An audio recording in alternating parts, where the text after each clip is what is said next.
Welcome to the High Bar. Great talking to you. Did you write that down on a piece of paper? Your weekly watering hole for lighthearted conversation with people who care about culture that matters. I'm Warren Etheredge, your host and barkeep. I promise never to cut anyone off while encouraging all to think responsibly. Just like you have to really listen. But Josie, good question. You know, but that kind of was. That's a good question.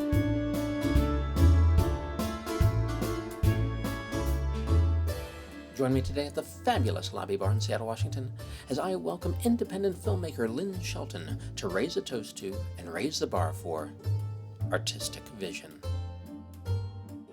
It's my third one.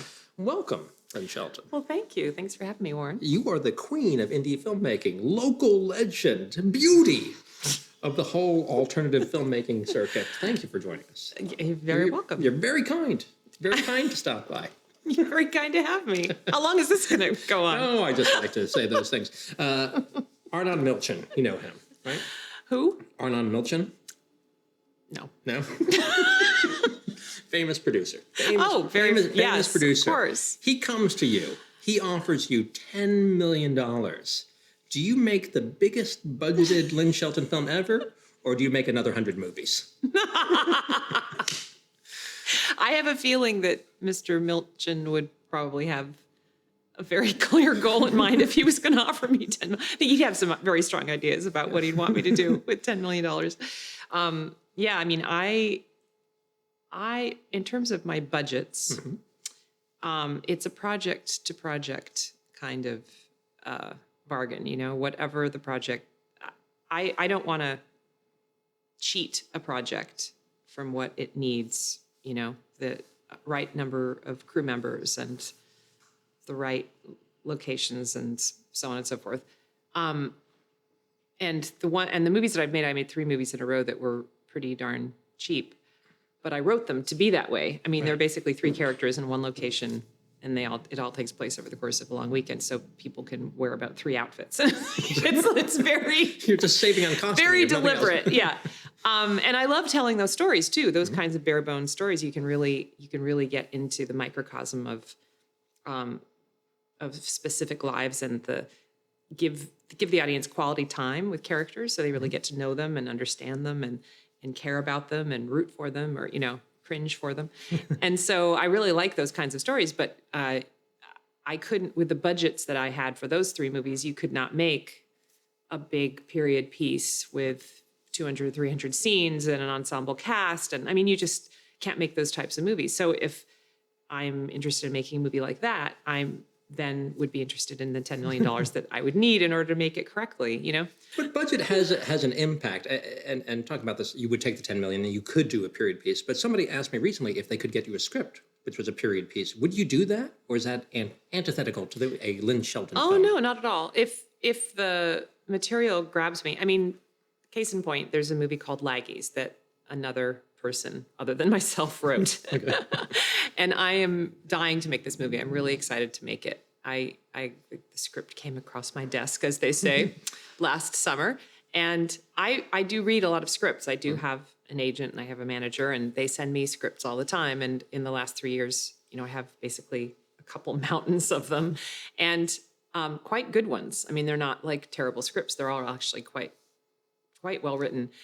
It's very, very rare. There, in all that time, there's probably been 2 or 3 that have felt like they've, you know, clicked that little voice on inside of me saying, not only could you do this, but you really, should. It's a great fit.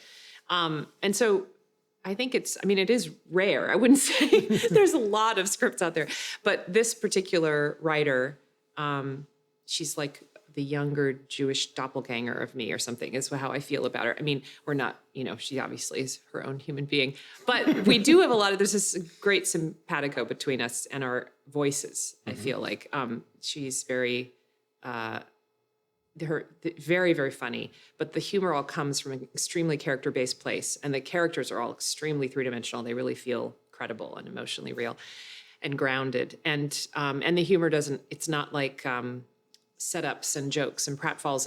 It's all organic to the story. So it's definitely firmly rooted in dramatic comedy.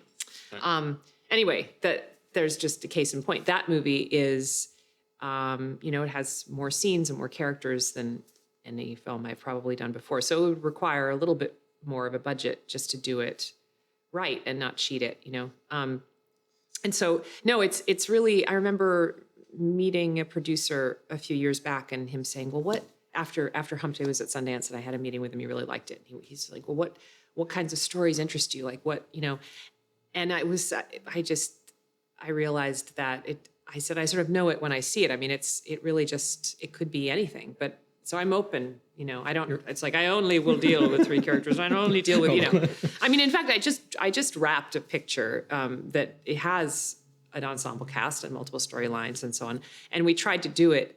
We did do it on a small, intimate scale, as small and intimate as I could make it. But it required, because there were a lot of locations and a lot of actors and a lot of days, we had to have a larger crew, probably twice as large at least as Your Sister, which was, a third as half again as big as the Humpday crew. And, so they do kind of keep expanding, but still by Hollywood standards, they're very, very modest sets. But it's interesting because as you started off, you started off in Seattle with this family, stay here, bless your heart, with this family of people you knew. Like it really was a crew of people you knew and it's actors the same you knew. crew. I mean, right. I've made now 5 movies with those people and a couple of web series with, well, not all the same people. It's so interesting because it feels like it's the same family that I started with on Week Away Back, which was my first film. And then I looked around the set and I realized, oh, it's my composer who also does all my sound, Vinny, and it's Ben Kaselke who does all my cinematography, and that's it, who've been with me every single time. But for instance, my gaffer has been with me the last 3 projects, as has my production designer, and Tanya Kupchak was my production designer on We Go Back, and she's now come back. I haven't worked with her for a while, but she's come back. So there's a lot of overlap, and everybody on that set had worked with somebody else on that set, and everybody had sort of been vetted and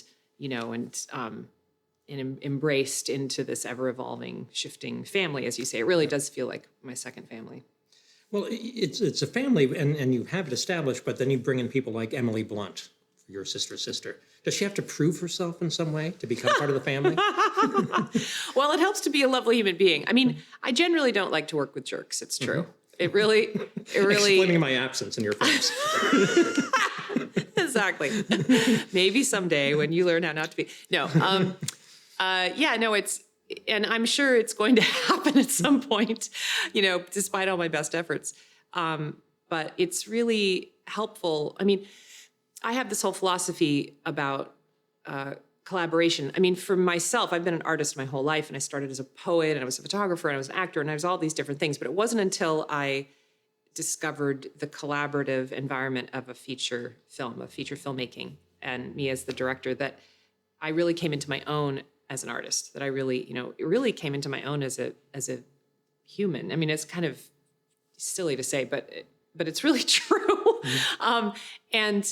And so I've been thinking a lot about what is it about collaboration, because I'm a control freak. I mean, I have very specific ideas about what I want. And I think I finally realized that I can only take it so far when I'm by myself. Right. But when I'm surrounding myself with a group of incredibly talented people who are all there to help me fulfill my vision, it's amazing what can happen, I mean, you toss the ball to somebody else and they can. But part of that is, I think, the best collaboration, that if you want to get the most out of collaboration, you really need to create an environment that's emotionally safe, in which everyone feels valued and trusted and respected. Somebody said to me recently that, you've believed in me more than I believed in myself. And I think that's like exactly what collaboration should be. You should all believe in each other so much that you're going to raise the bar collectively. So if you have a toxic environment, or if you have, people who just aren't really into being there, or they're, kind of huffers or sighers or gripers or whatever, and they can't, I mean, everybody has a bad day, but, they, if they can't be jollied out of it, right. It's going to be really hard to maintain that kind of environment, which I think is most conducive to, creative brilliance. But how do you find that? Because it seems like you'd need some sort of psychology test or something for the people coming into the environment. Well, as I said, everybody on this last movie I made, which is called Touchy Feely, by the way. Right. Now we know how they got in. Megan Griffiths, yeah, exactly.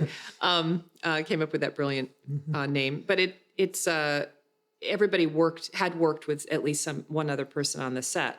So there really is a process of trying to find out. I mean, I'd worked with a great number of them, and then I wanted those people to team up their teams, the keys to team up their teams of people they wanted to work with.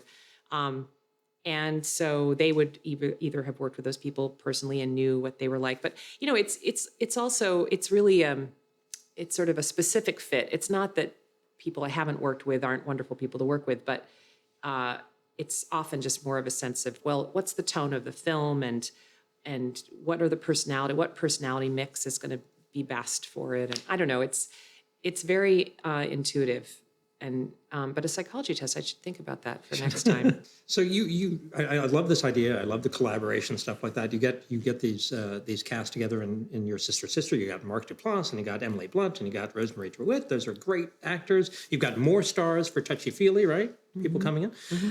How do you make them feel confident enough to do the sort of exploratory work that you do with the script?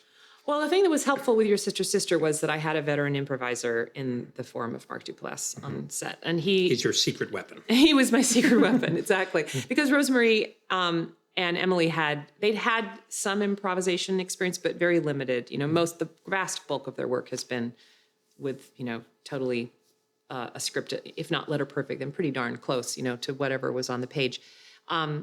And so, I mean, I also wrote more of a script. Humpday was a 10-page outline. And there was no dialogue written at all. And your sister was a scriptment. You know, it was most of the scenes, I think all the scenes with the women were written out. And then when I passed it over to them, I said I made it very clear that I didn't want them to feel locked into those lines. And in fact, probably they shouldn't memorize them. They should probably, I think Emily said that she would glance at them the night before or the morning of, but not to, not memorize them, but just to get a sense of what the flow of the scene was, where it had to go.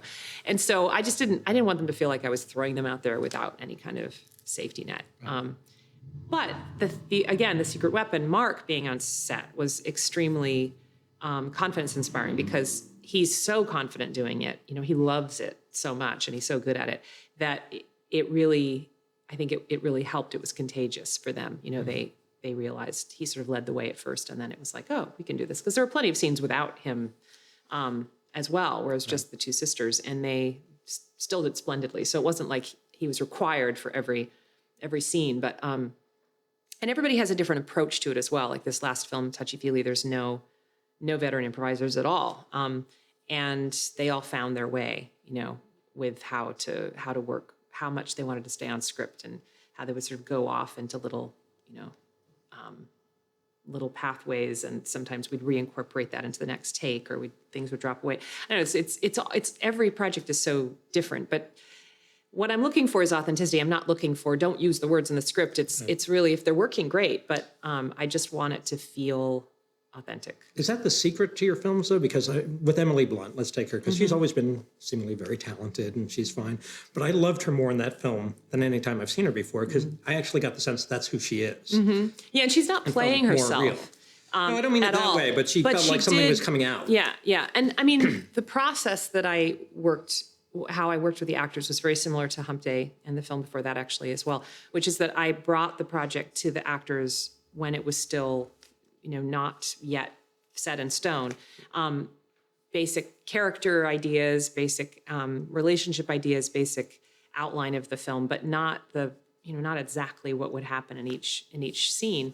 And the reason is that I wanted to find out who the characters were before I could before I wrote what was going to unfold, so that it would all be very believable. And I wanted the actors to be a part of that process. And so we started this great series of phone calls. Every few weeks we get on the phone and we would talk about the characters, and we talk about their backstories, and we talk about who these people really were.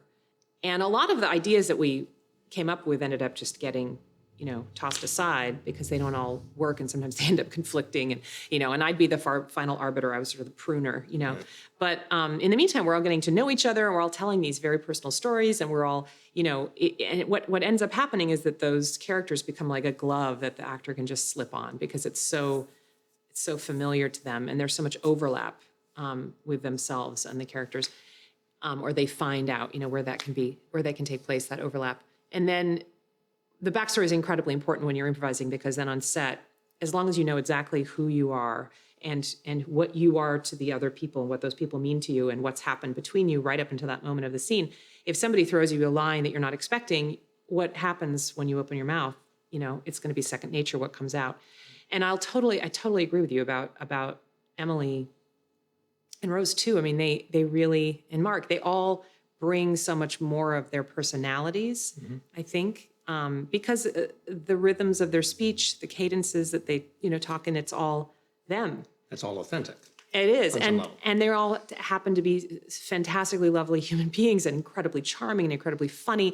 And their natural, personalities are so great that, yeah, you get to see the whole self on screen. I totally agree with you. I saw Emily in another one of the many films that she's been in this last year at Toronto the night before I saw Your Sister, and I was like, oh, she's so charming, this film. She's so lovely, and then I saw her in my film and I was like, but oh my God, that's right. Like she's like, it's like exponentially so in this film. I mean, I'm biased, but I'm glad you think that, because I agree. So your system clearly works for you, and it's working for your films. America loves you. The French apparently love you. They're going to remake Humpday, right? I don't know if that's a good thing or bad thing that the French love you, but that's fine. They made it, yes. I think so. But it clearly doesn't work for other people who are making some indie films like that, the sort of scriptment approach. Is the problem for other indie filmmakers the casting, do you think? Or just not being as wise and loving as you are? Well, I can't say where other films go wrong, and I'm having a hard time. I don't want to get into this business. I don't want to start dissing on other films, Warren. Anybody. But I will say that I think that one of the advantages I have, I feel like on set, that something that's very helpful to me is the fact that I was an editor for many years. And I kind of, because that's really where it gets written, is in the edit room in a way. I mean, it's getting written on set. It gets written beforehand because I figure out what the structure is going to be very specifically. I really want to know what's going to happen. I can't just get on set and sort of, what's the movie going to be? I can't do that. I'm not that, but then I get to, so where I get to have control is in, when I'm figuring out what the script's going to be. And then on set, I try to create this very sturdy, invisible structure for people to work within, but I try not to be too, pokey, say this, I don't want to be a puppeteer. And sometimes I will throw them a few lines, but usually, I let them go. And then it's because I know, and then on set, I'm just sort of clocking, do I have enough for this scene to put it together in the edit room? So you're compiling it in your head and sort of listening, yeah. do I have it? Yeah, and it's not even a conscious part of my brain. It's like some subconscious ticker in the back, this little meter, and then it'll tell me, bing, yes, you're fine, move on, you can move on. And it's funny, I've been editing, I've decided to be the editor on Touchy Feely, so I've been editing, and there was this one scene where every take was just wrong, and I was getting so frustrated, and then there was this one take where this one part, it was just wrong for this one part of the scene, and then this one take where it worked, and I remembered, oh yeah, you only need one. You only need one, and so that's as long as I know there's one in there, for each part of the scene, then one that'll work, then I know I can move on. And that's incredibly helpful because it allows me to work quickly. I know what I need, I know when I've got it, and I know when I can move ahead. Usually it works. And the more I do it, I find that the more I trust that little voice, which is also extremely helpful. So when you do the script by or if you do the script by the short Jewish doppelganger, yes, right? when you do that, that is scripted. She's not short. Did you say short? I thought you said short. No, young. She's young. Young. Okay. Well, yes. That's my own issue today. How many pieces of wood am I on right now? Jeez.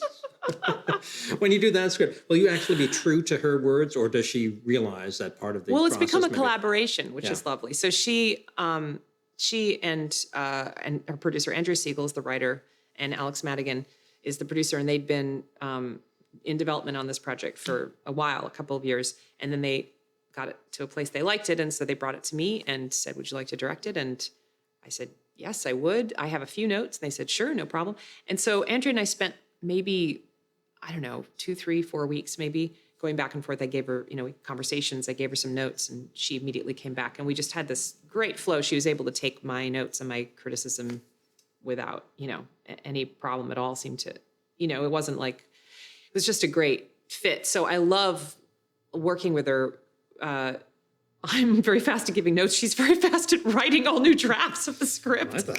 Yes, Yeah. I mean, I'm a writer, but I'm not really a writer. I'm a director who writes, I'm a director who will write something that I know I'll have help with the cast to actually get right. And then I know I'll really be able to make it right in the edit room. But I can't write a tight as a drum kind of script and sell it.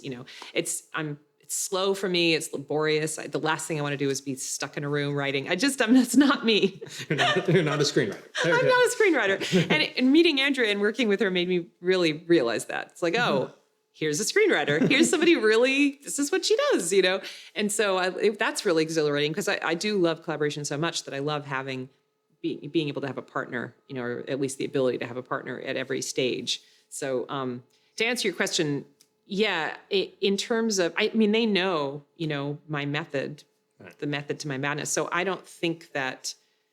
think she's in the same boat, like in the same camp in terms of wanting it to work, whatever works. So she's been so lovely in the actual rewriting process that I feel like once I get onto set, if there's a line that's just not coming out right out of the actor's mouth, even though it worked great on the page, that I don't think she's going to balk if we end up changing it, Well, that's good. That's good attitude. We have yet to see, but yes, exactly. We will see. We will For $10 million, we'll find out.